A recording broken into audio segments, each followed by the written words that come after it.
මහණෙනි යම් ශ්‍රාවකයෙක් මේ පස් ආකාරයක වූ සිතෙහි උල් කණු දුරු කළේ නැත්තම් සිතේ බන්ධනයන් පහක් තියෙනවා මේ බන්ධනයන් පහ උගුලලා දැම්මේ නැත්තම් මහණෙනි ශ්‍රාවකයා මේ ශාසනය තුල වැඩෙනවා දියුණු වෙනවා කියන එකක් නම් එහෙම එකක් කවදාවත් පේන්න නැහැ කියනවා. මේ හිත සංසාර දුකෙන් ගලවා ගන්නේ නැහැ. ඒකයි මේ ශාසනයේ වැඩිමක් නැහැ කියලා කියන්නේ. නැතිනම් මුල් කාලයේ උපාසක කියලා පස්සේ මහෝපාසක කියන එක නෙවෙයි. සමහර විට මහෝපාසක කියන්න පුළුවන් හැබැයි කිසිදු ආධ්‍යාත්මික ගුණ ධර්මයක් නැති වෙන්න පුළුවන්. පින්නතුනේ මේ ශාසනය තුල සිතේ නිවීමක් උපදින්නේ නැත්තම් මොනවා ලැබුණත් ඒක ශාසනය තුල වැඩිමක් නෙමෙයි. අපි හුඟක් බන ගලපන්නේ අනුන්ට. ඒත් අපි දක්ෂයෝ වෙන්න ඕනේ. මේ බන අපිට කොතනින්ද ගැලපෙන්නේ කියලා හිතන්න. නැතිනම් හිතන්නේ මේ ධර්ම දේශනාව කරන වෙලාවේ අහවලා නම් ඉන්නම තිබුණේ කියලා. සමහරවිට අපිට අදාළම නෑ වගේ මේ ධර්ම දේශනාව. අපි බලන්න ඕන වෙන කාටවත් නෙවෙයි.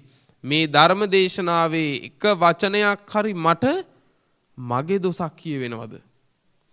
ඒ දෝෂය කියවෙනවා නම් කියවෙන තරමට හොඳයි. ඇයි? ඒ දෝෂය කියවුනොත් තමයි දෝෂයෙන් අතමිදීමක් බලාපොරොත්තු වෙන්න පුළුවන්. පළවෙනිම කාරණේ තමයි හිතේ අපි ගැට ගැහිලා ඉන්න කණුව. මොකද්ද? ශාස්ත්‍රූන් වහන්සේ පිළිබඳව සැකය. ඔන්න පින්නතුනේ පළවෙනි කාරණේ. ශාස්ත්‍රූන් වහන්සේ පිළිබඳව සැකය.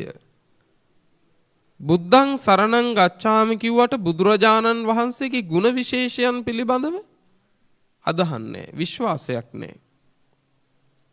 බුදුරජාණන් වහන්සේ ඇත්තටම මේ සංසාර දුකින් නිදහස් වුණාද?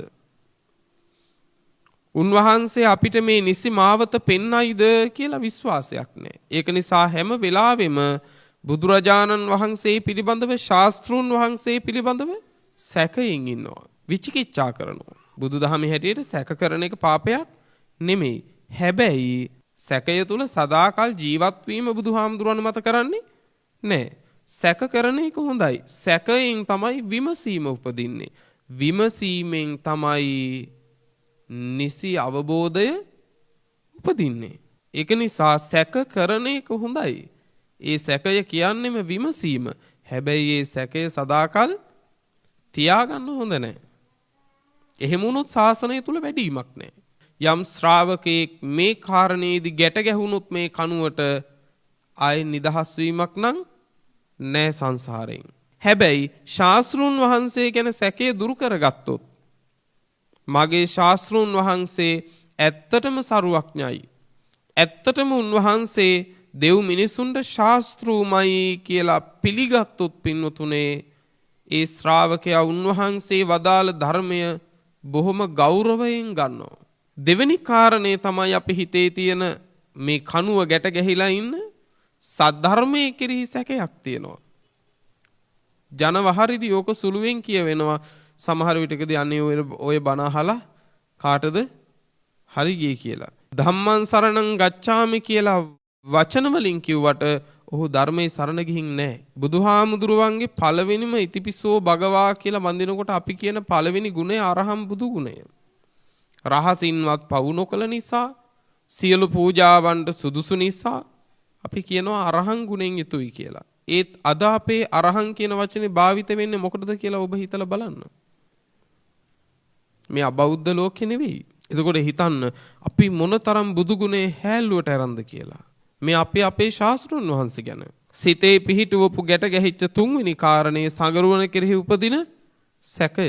මේ සංඝ සමාජයේ එක හාමුදුරුවනමක් වෙන් කරලා මේ සංඝ රත්නයයි කියලා කියන්න බෑ.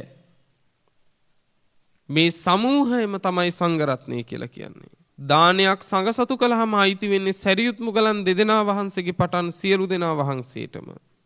එහෙනම් සංඝ කියන නාමය කෙරෙහි ඔබ ඒ සංගරුවන පිහිට කරගෙන ඉන්නවා නම් අදටත් පින්වතුනේ අදටත් ඉන්න සියලු දෙනා වහන්සේ කෙරෙහිම ඒ උපදින ශ්‍රද්ධාව ඒ විදිහටම තියෙන්න උවමනයි. පිනතුනේ එක්තරා බසයක මගේ එක්තරා හිතවත්ම ස්වාමින් වහන්සේ නමක්. මේ හාමුදුරුව වැඩම කළාට පස්සේ බස් එකට මේ බෞද්ධ සදහැවතෙක්. අර ස්වාමින් වහන්සේගෙන් ඇහුවලු ඔබ වහන්සේ ආරණ්‍ය වාසීද කියලා. අර ස්වාමින් වහන්සේ ඇත්තටම උත්තර දුන්නා නෑ මං ආරණ්‍ය වාසී නෙවෙයි. මං ග්‍රාම වාසී පන්සලක වැඩ ඉන්නේ. එහෙමද කියලා නිහඬ වුණාලු. ඒත් අපි ස්වාමින් වහන්සේ ඇහුවා ඇයි මහත්තයා එහෙම කියන්නේ? එහෙම අහන්න හේතුව? නෑ මං ඔබ වහන්සේට ටිකට් එක ගන්න හැදුවේ කියලා ඇහුවලු. එතකොට බලන්න අපි තුල තියනවද සංඝරත්නේ පිහිට කරගත්තු බවක්. එතකොට සංඝං සරණං ගච්ඡාමි කියලා තියෙන අර බස් එකට නැගපු හාමුදුරුවෝ අතෑරලා නෙවෙයිද? අපි සරණ ගියා වගේ පෙනුනට තාමත් ඉන්නේ අවිද්‍යාවේද නැද්ද? තාමත් මෝහේ. මේ සංගරුවන පිළිබඳව සැකය දුරු කරගෙන නොවෙනස් වන ශ්‍රද්ධාවක් උපදවා ගත්තොත් මේ තෙරුවනෙහි මාවතට අපි එනවා. හතරවෙනි කාරණේ මේ හිතක ඇනෙන හිතක හිටවලා තියෙන කණුවක් වෙන්න. මොකද්ද මේ? ඒ තමයි තමන්ගේ ශික්ෂාව පිළිබඳව තමන්ගේ සීලය පිළිබඳව තියෙන සැකයක්. මොහොතක් පින්වතුනේ භාවනාවකට වාඩි වෙලා දෙනෙත් පියාගන්න. එසැනින් එන්නේ භාවනාවට ගන්න අරමුණ නෙවෙයි. හිත අවුල් වෙලා වියවුල් වෙලා යන්නේ තමන්ගෙන් කැඩිච්ච සිල් වලින්. ඒක නිසායි භාවනාවක పూర్ව කෘත්‍ය හැටියට සීලයක පිහිටන්නේ. ඒක නිසා හැම වෙලාවෙම තමන්ගේ සිල්වත්කම ගැන තමන් පිරිසිදුව දැනගෙන ඉන්න ඕනේ. ඒ වගේම තමයි මේ සීල ප්‍රතිපදාව නිවනින්ම කෙලවර වෙනවා කියන එකත් අපි ප්‍රත්‍යක්ෂයෙන්ම දැනගන්න ඕමනයි. එදා බුදුරජාණන් වහන්සේ වදාළා මහණෙනි යම් කලෙක ධර්මය කියන දේ අධර්මයේ හැටියට සම්මත වෙන කාලයක් එනවා ලෝකේ. ඒ වගේම යම් කලෙක අධර්මයේ කියපු එක මතු ධර්මයේ හැටියට සම්මත වෙන කාලයක් එනවා. සමහර තැන් නැද්ද පින්වතුනේ වැඩියම අවංක වුණොත් එහෙම ඔහුව සමාජයෙන් නිරපන. අන්න බලන්න. ධර්මය අධර්මයේ හැටියට සම්මත කරනවා අධර්මයට ලං වෙච්ච මිනිස්සු. ඒ කාලෙදි බබලන්නේ අධර්මයයි. ඒ වද වෙලා නැද්ද? ඊළඟ කාරණේ තමයි පින්වතුනේ අපේ හිතට මේ ගැටිලා ගැට ගැහිලා ඉන්න කනුව එක්ව වාසය කරන ගුණධම් පුරන ශ්‍රාවකයන් එක්ක ගැටුම් ඇති කරගන්නවා. කෝපය ඇති කරගන්නවා. හැම වෙලාවෙම රත් වෙච්ච මනසින් වැඩ කරනවා. හැම වෙලාවෙම ගැටීම්. මේ ගැටීම කියලා කියන්නේ මානසික නොසන්සුන්තාවයයි. මානසික නොසන්සුන්තාවයේ පිහිටපු ගමන් තුනුරුවන පිහිට කරගත්තු ගතිය අතහැරෙනවා. ඒ ශික්ෂාව රැකෙන්නෙත් නැහැ. කය එක තැනක වාඩි කළාට නොසන්සුන් මනස ආපහු එක අරමුණකට ගන්නවා කියන එක කරන්න බෑ. කරන්න බැරි වෙන තාක්කල් මේ හිත කෙලෙසුන්ගෙන් මුදන්න බෑ. මෙන්න මේ උල් පහේ මෙන්න මේ කණු පහේ අපි ගැට ගැහිලා නම් බලාපොරොත්තු වෙන්න ඕන එකම එක දෙයයි තියෙන්නේ පිරිහීමමයි.